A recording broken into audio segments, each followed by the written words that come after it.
Good evening, everybody. Hi, and welcome to Are You an Empath? I'm going to wait for you guys to get on here and begin to say hello down below. Okay, if you can do that, and we will get this party started. So, I am Gloria Coppola for those of you that do not know me, and I'm going to see if I can tag some of you guys in here and invite. Let's see if you let me invite anybody. Um, invite you all on here. We are ready.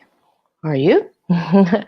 Okay, so while we're ready, getting ready here and waiting for some of you guys, um, I'm going to give you a little introduction, okay, about me so we can get that out of the way. And then if you're watching the replay, you can always go back on there and find out more.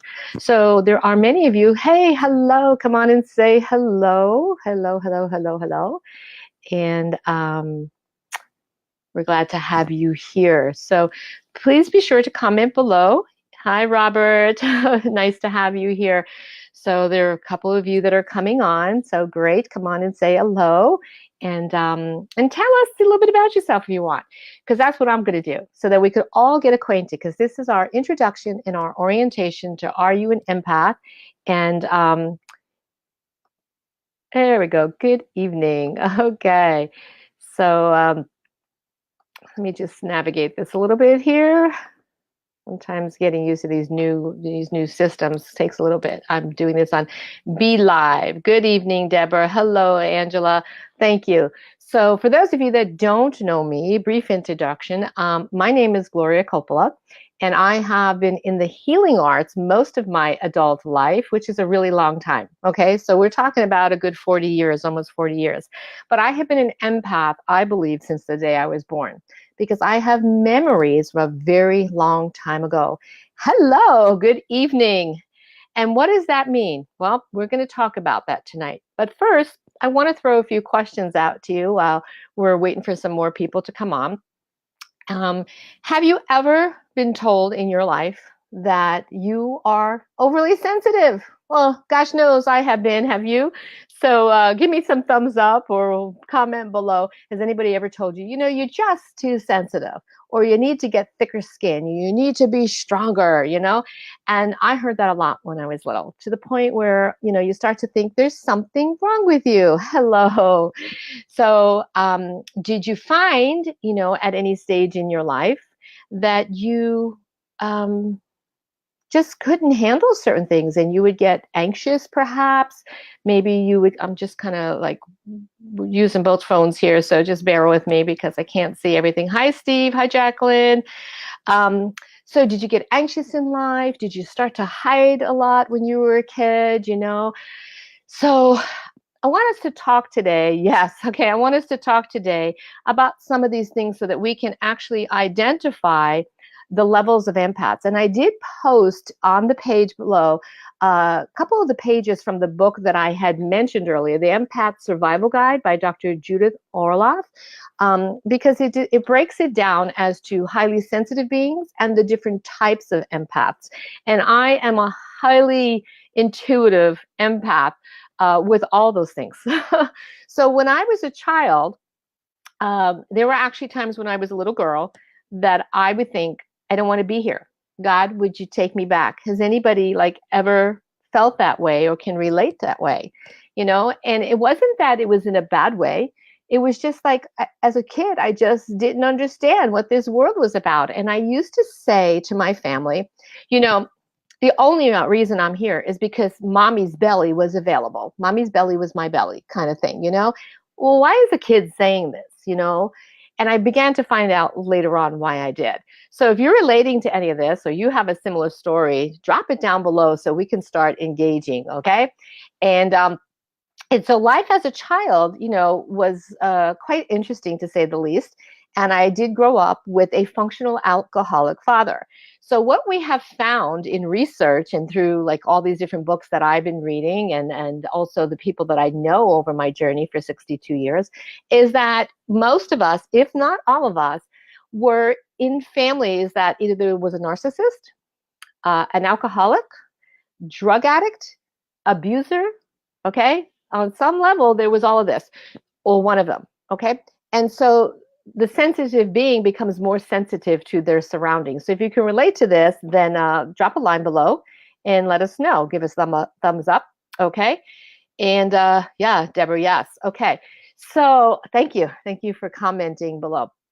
So some of the other things too, that maybe when you were a child or a young adult, you began to realize that you had a low threshold for different situations in life. Maybe it was loud noise. Maybe it was big crowds, you know. Maybe people were telling you, you know, you're weird, you're crazy, you're different. I heard that a lot. Okay. And actually I'm really glad that I'm different now. Okay. But it took me a long time to get there. So I want to be able to support and encourage you guys over the next 5 days based on a lot of your questions and your input so that we could actually come together in this form and support each other and grow, nurture each other, and be able to use our gifts, because they are gifts, to help change this world.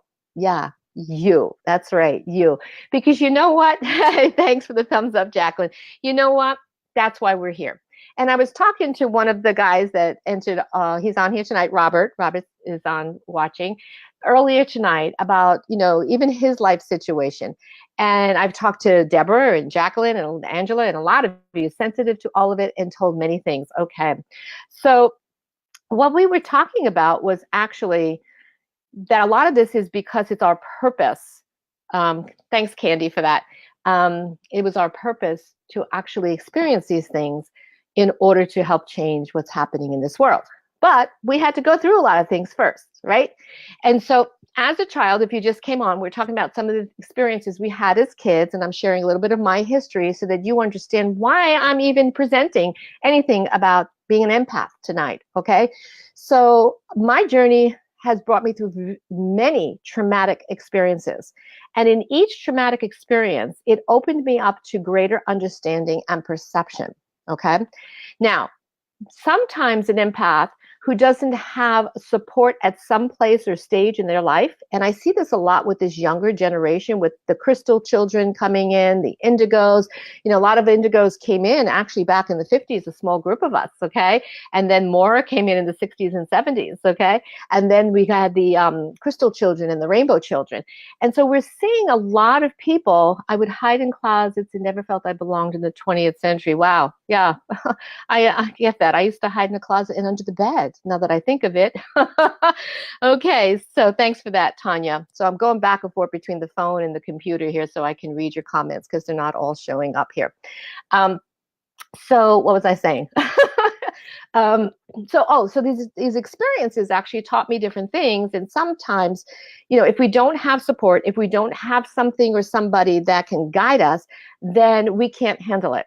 And so often empaths will also go to drugs or alcohol or even suicide because they can't handle things and they need to shut it down. So even in Dr. Orloff's book, she talks about her own suicide attempt. Okay.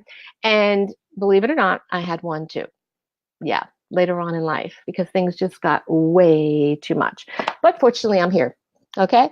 So I see a lot of things on TV, even though I don't watch it often, but I do see it or I hear about it on Facebook of so many people having overdoses or dying. And we have one right now, one of the singers, Demi, young girl in her 20s.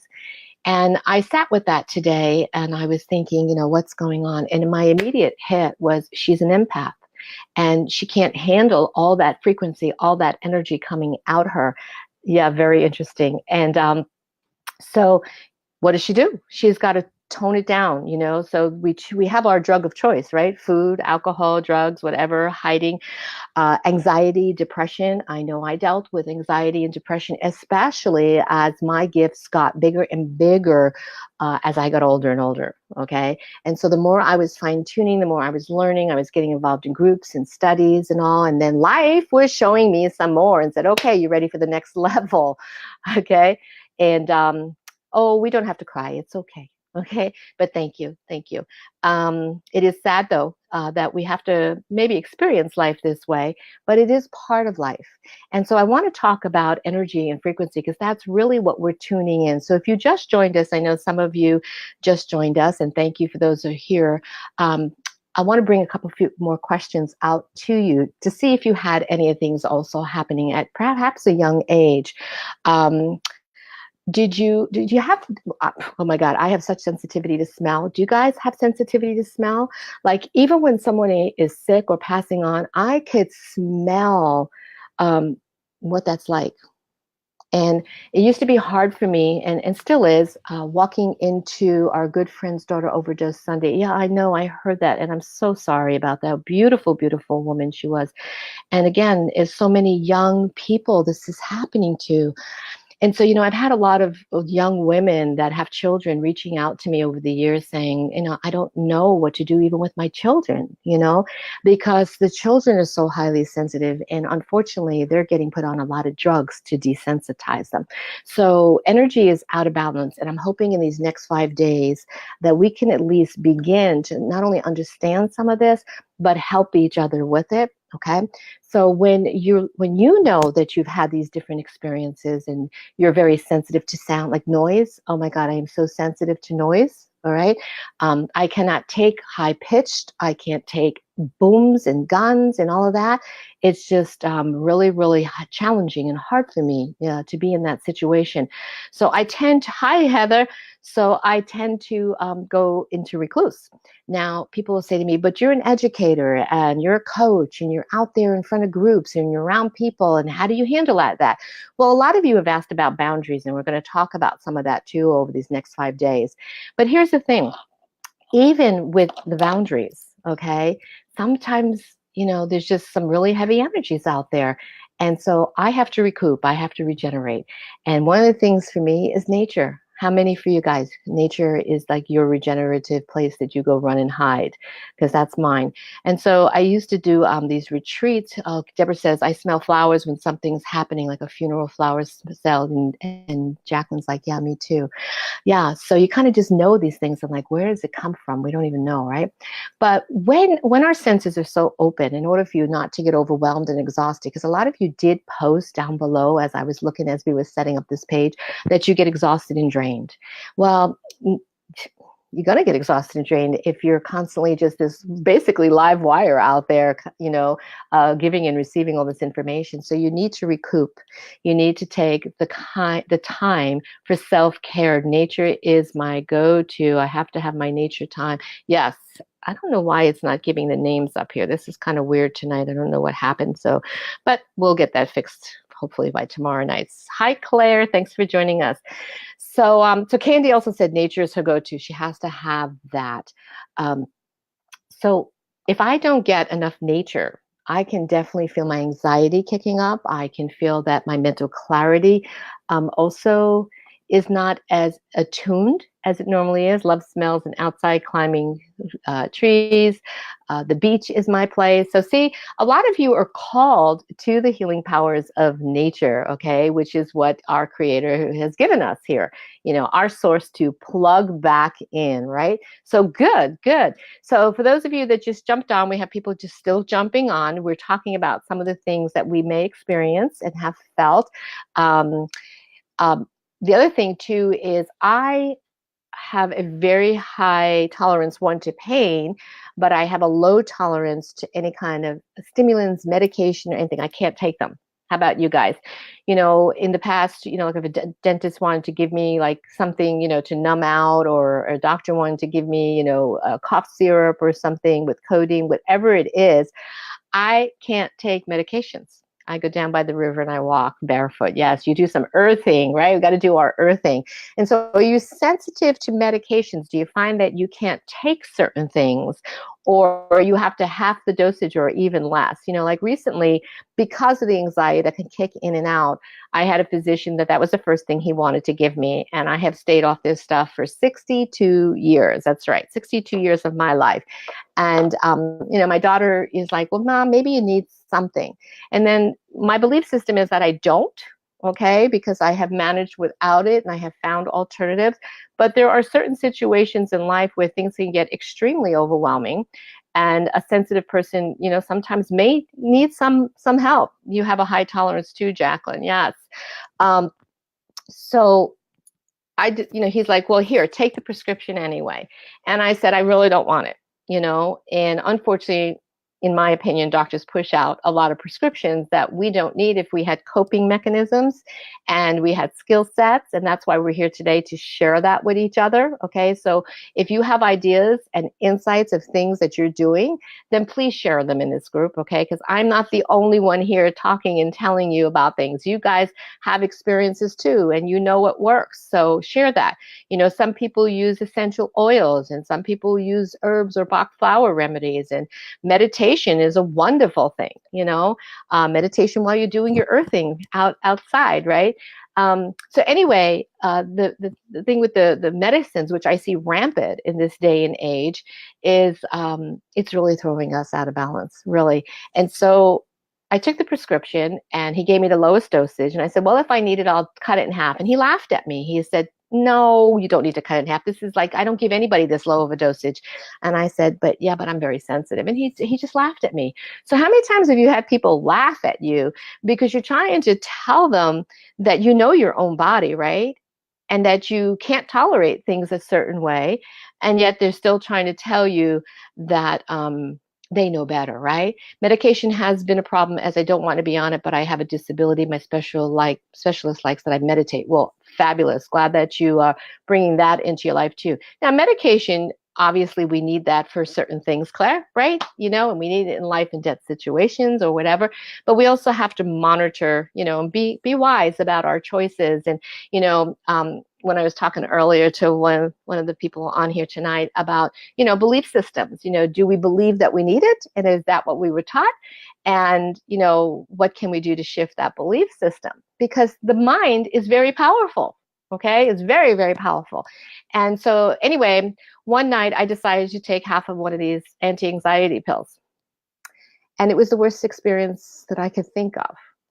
And I was home alone when I took it. And I remember waking up in the middle of the night and I thought I had a knife cutting my throat. And I thought I saw blood coming down, and it was really spooky and scary. And so it makes me wonder, like these people that, we hear about on TV and stuff that are committing suicide or that are going rampant and killing people. Proof has been shown, the research has shown, they're on these medications. They're on antidepressants, anti-anxieties, all these psychotropic drugs. And so what illusion is being created? And when you're an empath, when you're a highly sensitive being, you got to remember, all these chemicals are going to affect you even more. So if that sounds like you, then, share your experience with us, okay? So some of the other things that empaths have experienced, especially at a young age, when you're told, come on, get a grip, get stronger, stop crying, okay? You may have even seen different spirits, entities, energy, right? And maybe had little friends that you played with. And then someone tells you they're not there, but they're there. But eventually they go away because you believed somebody older than you, who you thought was smarter than you, right? And then they didn't come anymore, and you shut that gift down. Does that happen to you, right? And then let's see, there's someone here too. Oh, it's like she talks about in her book here. So if you're just coming on, I'm reading some of the list from the Empath Survival Guide, just to give you some of the tips. So we talked about noise, and we talked about smells, and chemicals and sensitivities, and startling very easy, and having sensitivity to medications and even caffeine. Low threshold for pain, or could it be a high threshold for pain as well, and tend to isolate. So you have a little bit about my background now, and if you have any questions, you want to know more about me, then feel free to do that. So I basically govern my entire life now by tuning in. And when I had several, I feel also these drugs stop you from feeling, yes, then you have no emotions, right? Flattening your emotion line. Absolutely. It totally does that. And it's a world of zombies. I remember years ago, I used to own a holistic center in New Jersey. and Time magazine had come out. We're talking a long time ago, and it was all about Prozac. And there was like a 3-page story about the world of zombies being created, that in about 20 or 25 years, and this was about 30 years ago, that we would have a world of zombies. And so you look at the amount of people that are on pharmaceuticals, and it is humongous. I actually taught a pharmaceutical class for massage therapists so that they would understand all that interactions, okay? And I had a doctor and a nurse in my class one time, and they said that the average person is on 10 to 12 medications daily. And for me, that is just like mind blowing because I don't take any. And then of course more of my research and talking to people and getting to know people, that in fact is very true. And it's kind of scary, Claire. You know, like you said, it kind of just flatlines your emotions. And then of course we have what? We have these babies, right? And we're walking around with, you know, our faces in those. So Time magazine, you know, saw this coming, you know, this world of zombies. Okay. But we are here to shift this, and that's why we're here today. Yes, it gives a new meaning to the zombie apocalypse. It sure does, doesn't it? Okay. So anyway, it seems like you guys are relating to some of these different things, and I know from some of your stories below that you all have been through different things in your life. So what I want to encourage you to do is to stay open over the next 5 days and take in information. There's a feeling the government wants to make us robotic and all the same, and people come easier to handle. Yeah, there's been a lot of research and articles about that too, and we could probably talk about that in another series, okay?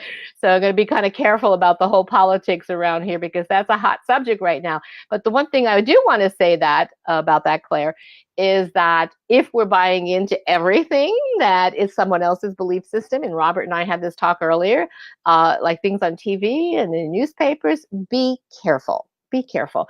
As an empath, okay, you have to learn to discern.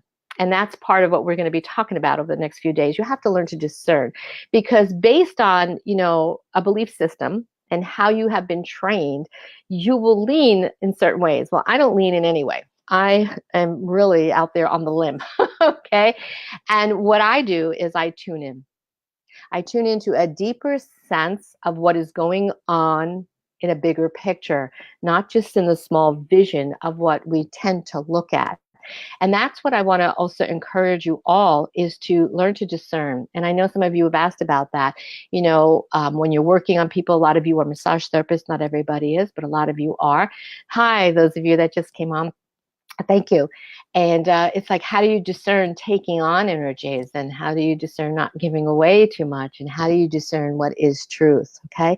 So the more that you take the time to clear your own stuff, clear your mind, clear your heart, and spend time, like we were talking about earlier, earthing, getting out in nature and disconnecting from technology. All right. And taking the time to really navigate and feel what is going on in and around you first and foremost, okay?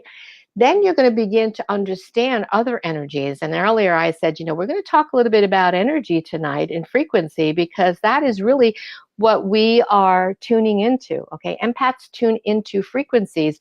And actually, there's scientific proof to that, okay? So if you do have the book, on page 9, or if you understand science, they talk about the mirror neuron system in here and what that's about, and how empaths are born with that. Highly sensitive people have a slightly different neuron system, and narcissists are shut down to that.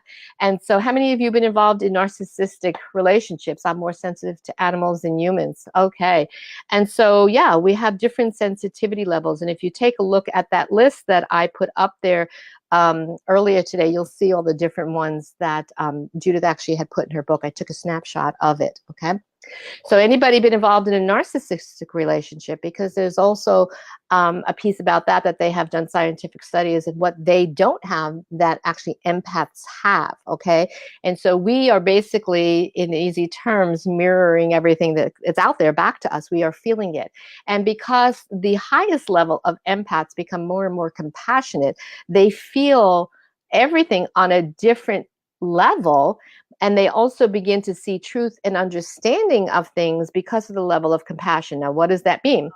Well, it means that, while we can also be in tune to all these things, Candy says she has a long history with narcissists. And we could be in tune to these things, but we will also be so sensitive and compassionate that we can feel that pain so much. Tanya, you too, okay. That we actually cry at everything. I mean, I could sit and cry at a flower. It doesn't have to be sad, okay? So there's a different level, for each thing, for highly sensitive beings, for physical empaths, for intuitive empaths, and all of that. So get acquainted down below with that chart so that you can identify yourself and where you fit or where you best fit. This is so interesting because my husband is bipolar, which is a very selfish condition. Okay, and so, even bipolar, I wonder sometimes, and this is just something that I'm kind of feeling around out there, so I would love your input. You know, w- what is going on? Thanks for all the thumbs up and hearts, by the way. What is really going on? Okay, because there were times that I thought, am I bipolar? Am I schizophrenic? You cry at everything. Oh, and that's not a bad thing, Candy. um, have you ever felt like you've had more than one part of you, like in that your moods shifted back and forth really quickly? And what is going on in our environment, in our foods, in everything that is throwing our chemistry so far out, you too, Angela, huh? So far out of whack that chemically we are imbalanced and we're getting all these different diagnoses, okay? I remember my son, he was 12 years old. He was a brilliant child and he was also very intuitive, okay? And it scared him as a young child. So we did do some work with him and take him to hypnotherapists and counseling. And of course, he has a mom that could see visions and all. So he had that. And if you have somebody that can support that, maybe it helps. Okay. But I remember at the age of around 11 or 12 getting calls from the school about him because he was so brilliant too. Absolutely. I'm so with you. I have goosebumps. Teachers wanted to put him on medication. So how many kids or you have been put on medication because you are hyper? You're hypersensitive, you're hyper alert, okay? You're bored in class because they're not giving you enough of the stimulus your brain needs. So much stimulus out there to take us all over the place. Yeah. So now they want to put these children on medications. They want to suppress that because they want to control things. And like somebody earlier said something about the whole plan out there, right? Psychiatrists, okay, I'm going to see if I can put this one up. It's not coming up. Oh, here it goes. So Candy says, a psychiatrist put me on bipolar medicines for a few months many years ago. And she was already on antidepressants, which actually experienced bipolar conditions as a result of antidepressants. Yes. And Candy actually had shared on her story when we did a live. Okay, honey, we'll see you. We'll see you this week, Robert. No problem, because you're going to share your amazing story too. You have a lot to gift to this group as well. She shared how that reaction also made her think she wanted to kill herself. So you see, it's like when we're sensitive and we're turning over our power to other people and allowing, because of belief systems, that this will work or this will work. Okay. Have a gifted, sensitive son was told he was too sensitive to survive when he was 20 months old. Wow. So medicine has become the answer, get the prescription pad out. And because we trust, we have put the power in other people versus in ourselves, then, we try all these different things and sometimes they're not the best things for us. So I'm not saying don't take them because I would never say that. That's totally up to you. But what I am saying is be more mindful and aware of the things that are being suggested to you and empower yourself. Jacqueline. So what happened? I mean, I know your son is obviously alive and he's a musician. So if you want to share anything about that, please do, because I think that's pretty amazing. Thank God we did the right thing. And today he's present in the world and he's focused on his music. Yes. And music, by the way, we were going to talk about frequency, right? Music is actually one of the ways that we can work with our sensitive systems. Okay, so we have somebody else saying, oops, I know someone who is hyper alert, supposedly ADD, but he was able to turn it into an asset. He is now a martial artist and portrait artist. Absolutely. And Claire says, my husband's medicine, he doesn't take meds. We avoid chemicals. We eat natural and pure. Good. Hey, Liesel. Hello. Thanks for joining us. So, yeah, so utilizing, let me get this one down. Utilizing all these different variables can actually help us harness this wonderful energy, this sensitivity that we have, and do something good with it, like Jacqueline's son. And that's Jacqueline, that's what I do with my son. When they told me they wanted him on medications and everything, I sat down and I thought, okay, there's got to be something else for this kid. He was singing full songs at 20 months. Wow, that's pretty cool. And so, yes, frequency. We align with frequency, good, bad, or indifferent. All of us. We are a frequency system. We have an electromagnetic field. Everything is frequency. Everything is energy. So music, sound, tone, okay, is very helpful. Very, very helpful for individuals. So it helped Jacqueline's son, it helped my son. And when he is in that space, then he is feeling great. When he's not, which he has gone down that path too, yes, music works for animals as well. Definitely. Then he doesn't have the music, he actually gets depressed. Okay. So this morning I put on the page the Tibetan bowl. And that's a very ancient meditative sound that affects all your chakras. All right. And so, as highly sensitive beings, we have to be mindful of our internal energy system and that it's balanced. And those of you out there, I'm sure you understand it. And if not, you could always ask questions in the group, either on this thing or later on. Okay.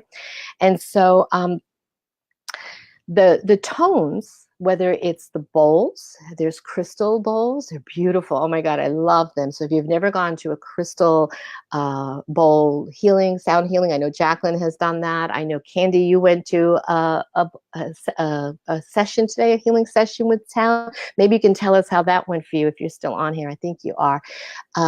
I actually had the bowls placed on my body one time years ago. I went to a sound healer and it was absolutely amazing. And when it was the first time I was living on Kauai and she had the bowls on me. She played harp. She had a little bit of soft flute. She had all these different, she had tuning forks. And I have to tell you, when I came out of there, I didn't want anybody in my space. I had a friend that was with me who's a very hyper vigilant person. How was that? Right? And I had to walk away from her. And I went out into the garden while she went into her session. And I just felt like I was part of the whole universe. It was amazing. And so the sounds, the frequencies can help you. So if you are being challenged as an empath, this is the one thing we're going to talk about today. Check your frequencies out around you. If there's a lot of hyper noise in your environment, whether it's at work or, if you're going out to stores and stuff, find in your home, in your space, you have to make a space for yourself. I don't care if it's 4x4. You have to make a space for yourself that the frequency is conducive for your vibration. So Jacqueline says, I think for both my husband and myself, we went on our own personal journey of understanding ourselves. And through that journey, we learned to help him learn to find ways to take care of his stress. Right. No fixing him. Yeah, it is hard. It's very hard with our kids. And I know it's been hard for me to watch my son as well.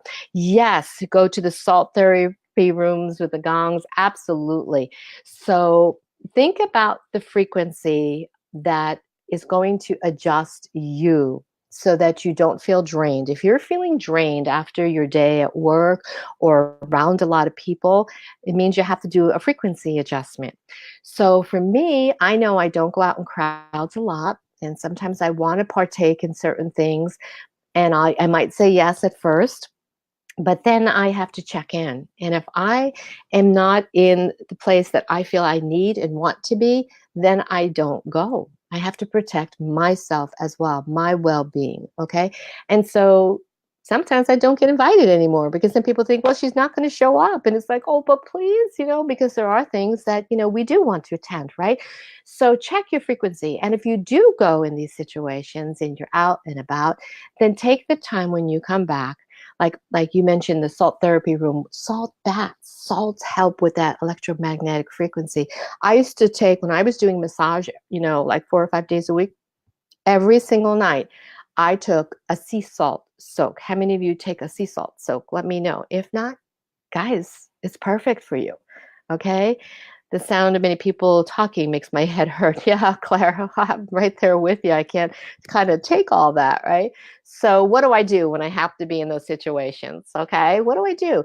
So, we're talking sound, and that sound is too much, but sometimes we have to be in those situations. I do public speaking, Well, what do I do? And I teach classes, big classes. What do I do?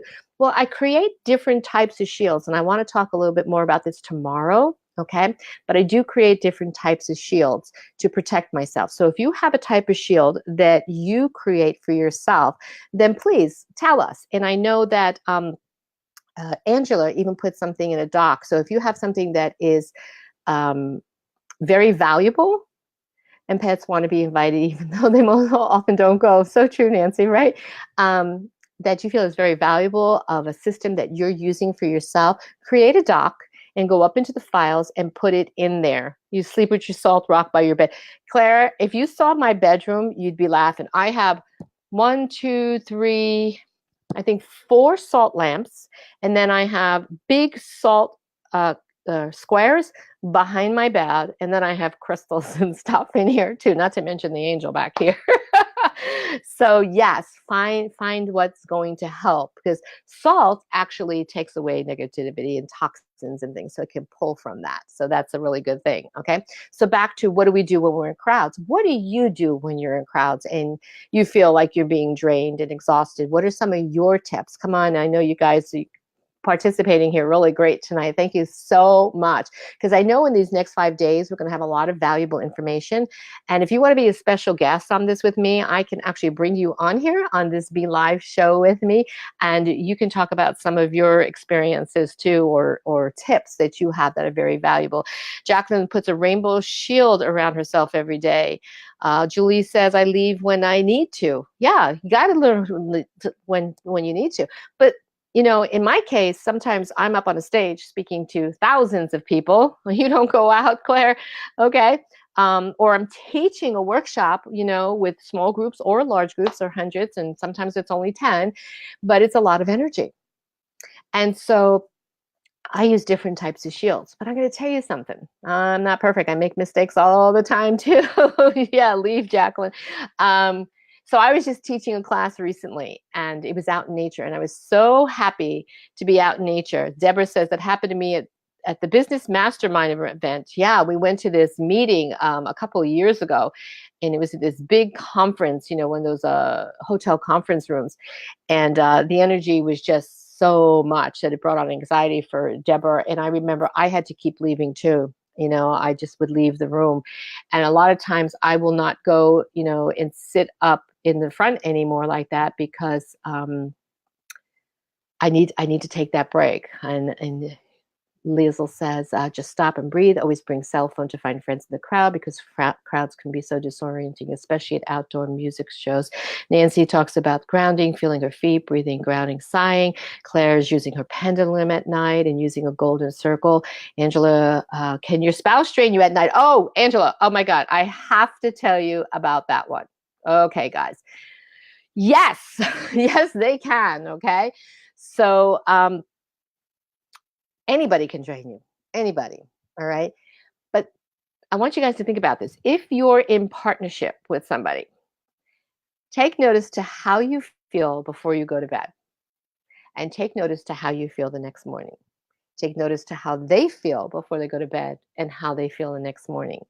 My second husband, who was an amazing man, and we were very into all this stuff, but he had his own stuff. Okay. He had his own addictions and, addicted to narcotic pills and stuff.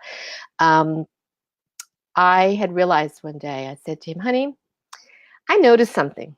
My energy is really, really good until I sleep with you. And then I wake up and I'm exhausted. And he said, well, I notice I'm really tired and I wake up and I'm energetic. I said, yeah, pretty interesting, huh? I said, I want to do an experiment with you and I hope you don't mind. And we had that relationship where we could talk to each other like this. So, communication is really important. And that is also a frequency in how to communicate with somebody so they don't feel attacked and get defensive. You listen to music to increase your vibration. Good, Tanya, cool. I actually did that today too, listening to Deva Parmel, and I posted her chant down below. So if you guys get a chance, listen to that. But to go back to Angela here, in relationship, okay, in relationship, I found a way to communicate with him. That's where I was. I had to go catch my thoughts for a second because I'm trying to keep up with everybody. I do not sleep well with myself. Okay, well, we can figure that out at some point too. When he went in the other room, when he went in the guest room and I slept alone, I felt fine. I felt great. And when he went in there and he needed energy and he wasn't getting it from me, he did not feel fine. So I want you to think about this for a second. You have two bodies, and we were talking about chakras earlier, okay, the central channel of your energy systems, right? And energy is always giving and receiving, always, always, always, right? And you put two bodies together, okay? Those centers are giving and receiving constantly. So if somebody's depleted somewhere, they're going to take from you. Okay, and vice versa. And so you have to be mindful of that as well. So if you're noticing that, you may want to try something different. Okay, and Jacqueline says I don't sleep well by myself. Well, Jacqueline, you've been married for 40 years in a relationship that works, even though you've been through a lot of things. You two have been on your journey, and you have figured things out, haven't you? All right. And so, did you always sleep well? With somebody, and not sleep well by yourself when you were a child? But everybody has different needs, okay? And so you're getting something from that comfort or whatever that you need to feel safe, because often empaths have had situations in early childhood that they may not feel unsafe. I didn't feel unsafe in this world. Like I said earlier, I was like, come on, God, as a little kid, can I go home? Okay? All right. So, and Claire says, just to clarify, I lost my confidence when I became disabled and stopped going out. Okay, well, maybe we could help you rebuild your confidence, Claire, right? So again, I want to thank you guys for being here tonight, and I would like you to post some questions below as well. Okay, so you said, Joe, your husband, and I do this often. He comes for a cuddle and then goes to spare bedroom, not every night, but just a few nights. Okay, so we have to do what works for us. We have to learn how to navigate that. So thanks for that, Claire. And navigate your world. All right. So frequency is important. So that's what we're talking about. We're going to stay focused on that tonight. And then we'll talk about shields and everything else maybe tomorrow, and narcissist and all these questions that you guys have. Okay. So frequency is important. So if the frequency with somebody feels really good and comforting, and it, it fulfills both of you, you hear what I said? Both of you, then it's a good thing. If not, and you need to take some time away or space away, that's okay. That's okay. And in remembering everything is a frequency, then you'll learn how to operate in your world. And sometimes you realize, I can't be in that world. I need to go somewhere else, or I need to stay home for a while. So we were talking about your space, okay? So it's important to have your space for you. Okay, somewhere in your home, your space for you. And in there, like I shared, I have salt lamps and I have crystals, I have my flute, I have my Tibetan bowl, I have candles, I have angels, okay? The things that make me feel good. Make me feel good. So someone's asking, Claire, how long have you been married? Okay, so so make your feel-good place, because you need that to go to at the end of your day. And the other thing is, don't feel guilty about not being able to go and do something because you're taking care of you. Because as a highly sensitive being, an empath, you need to put yourself first, because we are constantly feeling what's going on with others and with the world. I know, like a lot of the massage therapists out here, 12 years she's been married. Had said to me, well, I want to learn how to give more. Guys, you're giving a lot already, okay? And when you're not taking care of you and putting yourself first, you don't have a lot to give, okay? So I started telling you how I was teaching last week, and I was out in nature, and I was so happy that I could teach this class out in nature, because nature really charges me. And when I'm teaching ancient principles and stuff to people, that wisdom, I love to be out in nature doing it, okay? Because then I can use all the nature elements as well. And what's that? We are 50 and we're late to marriage thing. Okay. So anyway, I felt wonderful. I absolutely felt wonderful. Okay, we're going to answer that too. Are there as many men empaths as women? We'll touch that upon that as well. So thanks for reminding me about that question. Um, I felt great even after the class. Now, I was aware of something during the class, actually, someone. Okay, I was aware of that. And when I was talking about shields earlier, sometimes our shields just aren't strong enough. Maybe I didn't have Wonder Woman with me that day, you know. So I felt really good. I had no issues or anything. A couple days later, drove back home, and I woke up the next morning, and some of you know, my back went out, excruciating pain. I mean, Deborah knows, she's on here. I was on the floor screaming like I was having quadruplets, and I couldn't get up. And I know all the things I should do, right? And I even did some things that, it's like, well, take an anti-inflammatory. I normally don't do that, but, I did after a couple of days, thinking, okay, I need to take the edge off. Okay.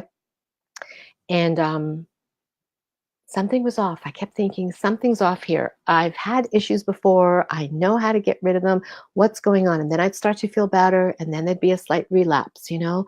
And so last night I decided I've had enough of this. What is going on? And I tuned in to what have I been around, or who have I been around? Okay. And I want you to do this when you're not feeling so great, that may have either taken from me or I've taken from them. Okay. And I remember this person, her face came up while I was laying in my bed last night, and boom, it was there. And guess what? I feel great now. So I identified it. I did my breathing. I did my meditation. I cleared the energy. I pulled in energy from our Creator and from our Earth, and I feel great.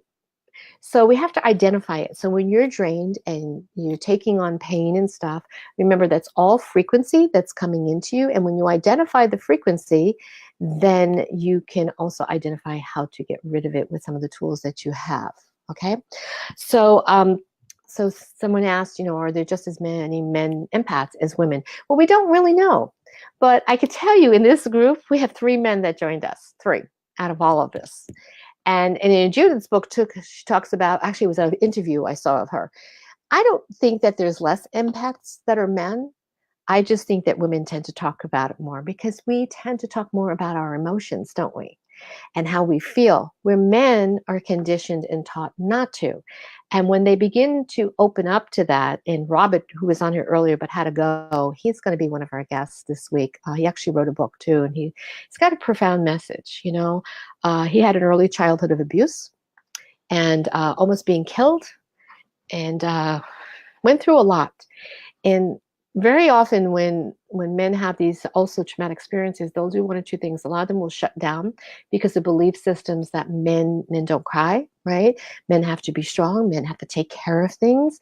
But when they actually do get in touch with that part, that feminine part, okay, you'd be surprised what they feel and what they know.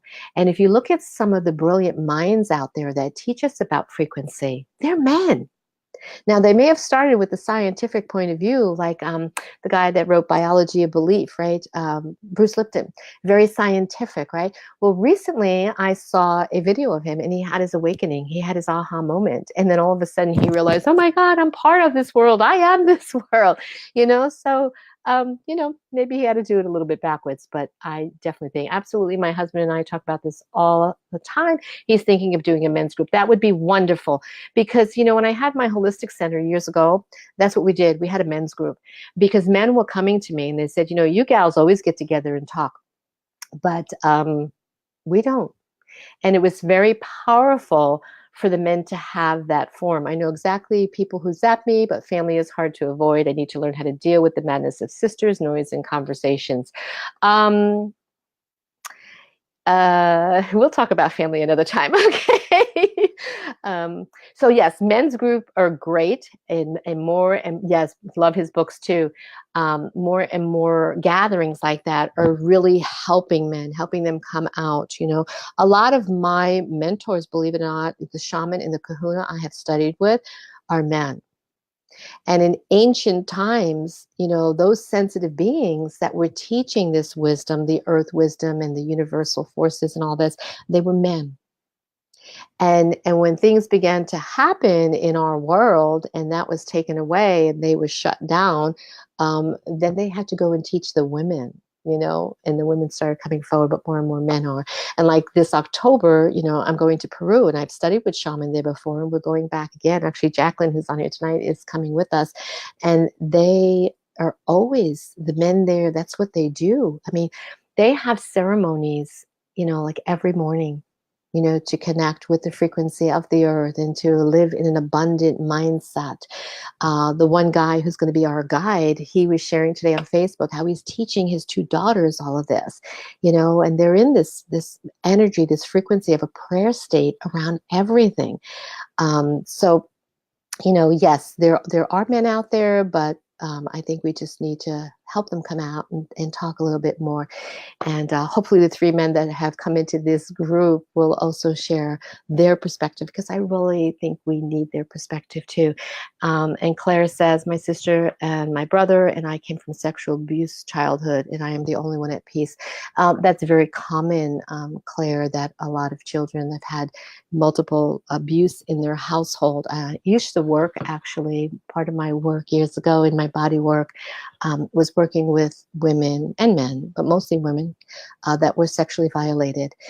And it was interesting to work with them because sensitivity got shut down on the physical level, but was opened on an intuitive level. Isn't that interesting? Because of their bodies being violated. And after working with them for several years, because it took time to break the layers down, okay, and to reintegrate the frequency of the physical, the emotional, and the spiritual, over the time I would find out about the sisters and the brothers. And eventually some of those families actually came together to talk about it and to get counseling and to get help. It's not always an easy process, but it's an amazing process when the healing takes place. Because one of the things that I have to say that I learned through working with these women, they taught me so much about the body. This was about 25 years ago. I just felt blessed. It was traumatizing to see what came up and out of them. But once that did, again, we're talking frequency, the anger, the hurt, the pain is all an energy, right? It's been helpful for you. Good. I'm glad that you've had that. All these frequencies come out, and then the body now has to readjust to this new space and what's coming in. And so if you're working with a practitioner that is doing healing work, that can, with a clear channel, okay, it's not coming from us. And I have to put that out to you, that all of you that are doing healing work, a lot of the reason you're exhausted is because you're giving your energy and you are not yet a clear enough channel to give the universal energy, God energy, whatever you want to call it, okay? And the clearer you get, you will not be tired, you will not be drained, you'll actually be rejuvenated, okay? And I could talk about that in a whole other training. But because I have that skill set and I've worked diligently to develop it over time, okay? The energy that would go into them, that healing, turns so much of their trauma into compassion. And that's what intuitive empaths have, compassion. And I remember at a very young age, a priest talking to me at 12, telling me really about this journey before I even knew it, and that it's all about compassion, all of it. And so these women were going through major, major healings and feeling their body, feeling their feet, their legs, their toes for the first time, like a child who, discovers their big toe. And it was absolutely amazing.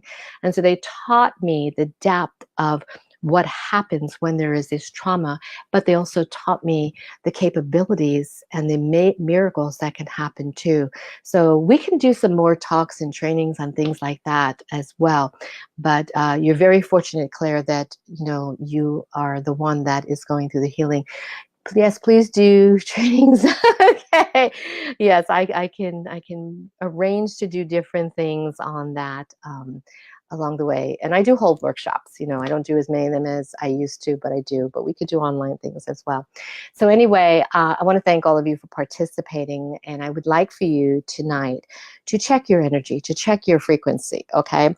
Notice how you feel in your environment, in your space. And if there's another person there, take a notice, because I'd like to offer this challenge to you over these 5 days, is to progress with this and really begin to see how you can become even more aware of what you have to shift and change. Because I'm going to tell you the truth, Okay. I was in a lot of empath groups on Facebook, and I've taken myself out of, I think, every single one of them. And you know why? Anybody know why? Take a guess. I'll give you a second to type on there so you can take a guess. And if you don't take a guess, then I'll tell you. So I've taken myself out of all these groups because there's a lot of victim energy. We have to become responsible and own our own power. We have to become responsible for our own healing. And when we stay in victim energy and we become a part of that in our lives or in Facebook groups or whatever, then that's how we are going to live. And we're going to be drained. Too much boohooing. You got that right. Okay. And, it becomes this just, I do, but you told me. That's okay. You could have wrote it anyway.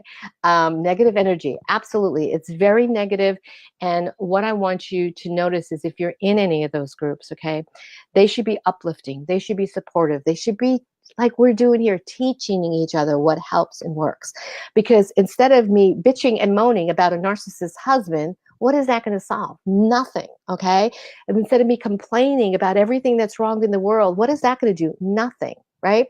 Well, all that stuff that's in there. And then it's like, oh, well, can you do a tarot card reading for me? Well, that's not going to solve your problem either. It might give you a little insight, but that's not what this is about. Okay. There's a lot more. So you really need to become aware of what you're aware of and where you spend your time. Because if you really, really want to develop these skill sets and you want to do good with them, then you have got to put yourself in the right space and in the right mindset. I found I was attuned to the planet, which I found peace with, and watched anger turn my family into something poisonous. I think they think I'm a crazy lady, even though they look to me and love me. I'm their center.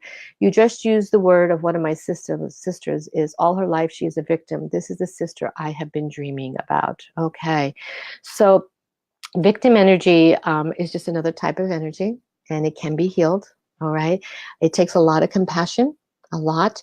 And that's where I'm going to ask you to spend your time in compassion. Okay, so whatever's going on in your life with family or the world or anything, if you're viewing the news, if you have a situation going on at work, somebody's triggering you, okay, don't be the victim. Raise your vibration. Get used to learning how to do that and go into compassion because we need a lot more compassion in this world. And by the end of these 5 days, I really hope that a lot of you can harness this so that you are actually spreading this out into the world instead of going down the funnel of, oh, everything's wrong and hating everything. And that's the thing that personally for me, that when I see all this hatred out there, hatred breeds more hatred. Okay. And we are sent here as light beings. We are not sent here to complain. We are not sent here to judge. We are not sent here to hate. We're sent here to learn and grow and be the highest and best version of ourselves to transform this planet because that's what empaths do. Okay. So if you're an empath and all of you are here, so you must be, right, at whatever level, then we have to shift that frequency. So I'm going to challenge you over the next 5 days to pay attention to your frequency, how you react or respond to different situations in your life, and what you can do to turn it around. No, it's not too late to join the class. Welcome. And there will be a replay. So if anybody's coming on after this is live, hit pound replay. You can ask your questions still, okay? And I'll come back in and answer them, okay? What about the victim is using alcohol and substance abuse? Well, there's a lot of things that we can take off and talk about with this. You always have to take care of yourself first and foremost. You've got to remember that. So if somebody else is going down the wrong tube, in the wrong channel, okay, and I've had people in my life that have too, I've had to separate for either temporary or permanently, because otherwise you are going to become victimized. All right. And you don't want that. All right. So let's say there is a situation where something is not on the frequency of compassion by both parties. Okay. It's not in a good space. Okay. Now you guys probably heard of law of attraction, but law of attraction doesn't work if you don't have lower frequency. So what do I mean? Anybody know? I know a couple of you do because you work with me in my coaching program, right? So if you want to attract a better relationship, if you want to attract a better work environment, if you want to help somebody get out of that victim mode, it's not by controlling them or telling them what to do. You know, prayer, love, compassion, all of that is a higher frequency. And if you take care of yourself and you put yourself in that space to be able to send that frequency out to them and believe that it can in fact affect them if they choose so. Someday, may not be today, may not be tomorrow, but someday they may wake up and change because you kept that frequency and that belief that they can do it. Yeah, it is tough. Yes. And sometimes we do have to end relationships. I know I've had to. Okay. And sometimes it's family members that we have to walk away from. You know, I've had to learn with one of my sisters how to not let her trigger me. And when she did, why? You know, and so again, we're looking at all this energy that we're talking about here tonight. How hard does a person try? We try to help and we keep coming drained because you're giving too much of yourself. Okay. If you're not taking care of yourself first and understanding what is going on and you're trying to control the outcome, you are always going to feel drained. Always. Okay. So, self care. Check your frequency in and around you and with the people. Go do some earthing. Take a sea salt bath. We talked about all these things earlier. So for those of you that came on later, go back and watch the whole replay because we have lots of good information. But I want to end this tonight and just give you a few tips. Yeah, you can if you want to. You can become the walking dead, but no. Why? Okay, so this is what I'm talking about. When I said I pulled myself out of those groups, it's because this is the tunnel that was being fed. Oh, yeah, we're the walking dead. Oh, yeah, we're drained. Oh, yeah, what are we going to do? Oh, I hate this and that.